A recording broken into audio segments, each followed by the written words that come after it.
Okay, let's dive in. We're looking at this news about Taylor Swift's former Cape Cod home being back on the market. Right, and we're basing this deep dive mostly on an Us Weekly article that came out May 7th, 2025. The title gives it away. Taylor Swift Cape Cod home on market for $15 million. Look inside. Yeah, that $15 million figure definitely catches the eye. It does. And you know what's really interesting here is how a property, just because it was briefly linked to someone famous like Taylor Swift, keeps popping up in the news. Absolutely. So our goal today, our mission, if you like, is to kind of unpack that. Why this house? What's the story behind it? Its connection to that specific time in her life, and, well, why are we talking about it now? Exactly. Going beyond just the headline price tag. Okay, so let's start with the basics. The property itself, it's in Hyannis Port, Massachusetts. Mm-hmm. And that location is key, isn't it? It's like right next door to the Kennedy compound. Yeah, that proximity is definitely part of the narrative. It adds this sort of historical weight or maybe just extra intrigue. I think so, too. It places it in a very specific, almost iconic American setting. Right. And now, the asking price. Nearly $15 million. Wow. Which is a huge jump when you look at the history. Taylor Swift bought it back in 2012 Okay. for $4.8 million. Yeah. And then, get this, sold it just a year later in 2013. Wait, only a year? Yep. Pretty quick turnaround. Makes you wonder, right? Why buy and sell so fast, even for a celebrity? Definitely raises questions. So who owns it now? The current owners, according to the article, are an architect, Del Mitchell, and an interior designer, Heather Wells. Ah, okay. So you'd expect it's probably been, well-maintained and possibly renovated quite nicely since Swift's time there. That would be the assumption, yes. And the article gives some details. It's a 7-bedroom place sitting up on a bluff. Sounds pretty grand. 7 bedrooms on a bluff. Yeah. That paints a picture. And the location perks are big. 200 feet of private beach. That's a major plus on Cape Cod. Huge. Plus, obviously, ocean views. And those views apparently include the Kennedy compound we mentioned. So that Kennedy connection keeps coming up. It seems woven into the property's identity at this point. The article also had some photos, right? What did they show? Yeah, the captions mention a pool and a hot tub, and they overlook the ocean. They're right next to a sunroom, apparently. Nice. Pool with an ocean view? Can't beat that. And there's a big porch with steps going right down to that private beach access. Very classic Cape Cod vibe. Sounds idyllic. What about inside? Inside, the kitchen's got hardwood floors, updated appliances, the usual high-end stuff. There's an enclosed sunroom with French doors. Sounds bright. Mm-hmm. And a dining room big enough to seat like 12 or more people, also with ocean views. Ah. So yeah, definitely a luxury property. No doubt about it. Okay, but let's get to the Taylor Swift angle, because that's what makes this story resurface, right? Exactly. So her ownership was brief, 2012 to 2013. And the timing lines up perfectly with her relationship with Conor Kennedy. That's the link. Yeah. Conor Kennedy, son of Robert F. Kennedy, Jr., she bought the house while they were dating in the summer of 2012. But that relationship was super short, wasn't it? Really short, like 2 months short.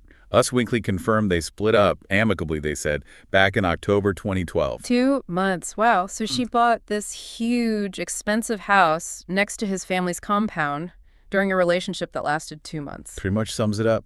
Barely enough time to unpack, as you said earlier. That's wild. And this is where that book comes in, right? Kennedy Heirs. Yes, Kennedy Heirs by J. Randy Taraborelli, published in 2019.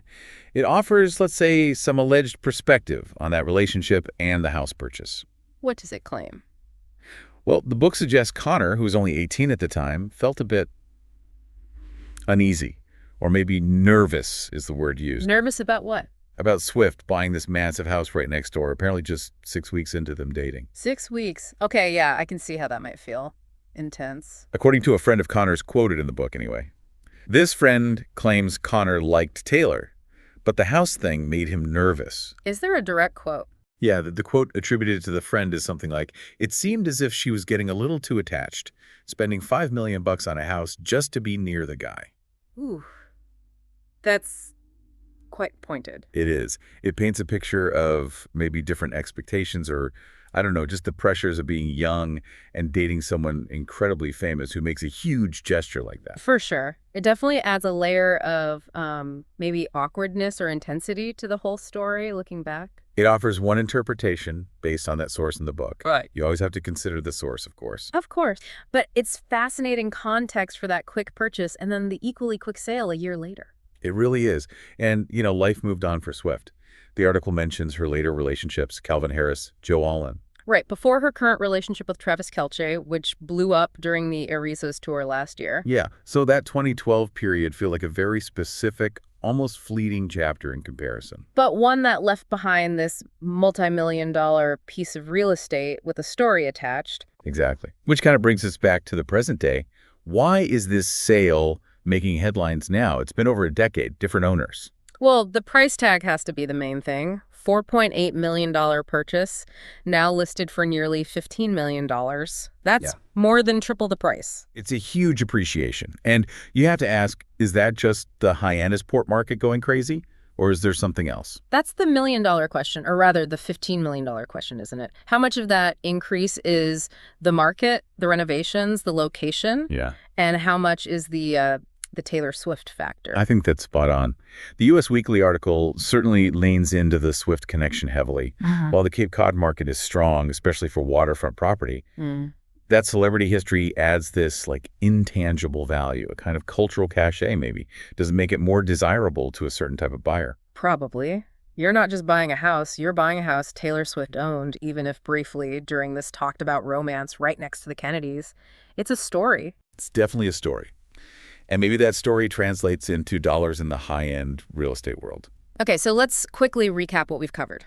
Taylor Swift owned this Cape Cod house for about a year, 2012, 2013. Yep, during her brief relationship with Conor Kennedy. Bought it for $4.8 million. Now it's on the market for almost $15 million, owned by an architect and designer. And we touched on that book, Kennedy Heirs, which suggested the purchase made Conor Kennedy a bit nervous at the time.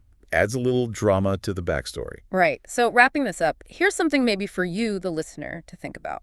Considering how short her ownership was and how much the value has shot up, what does this tell us about how celebrity, real estate, and just our general fascination with famous lives intersect? Yeah, does a house having a famous former owner, even for just a year, permanently change its story? Does it change its actual worth in the market long term? It's interesting, right? Does that history stick to it forever through different owners, different renovations? A fascinating thing to ponder.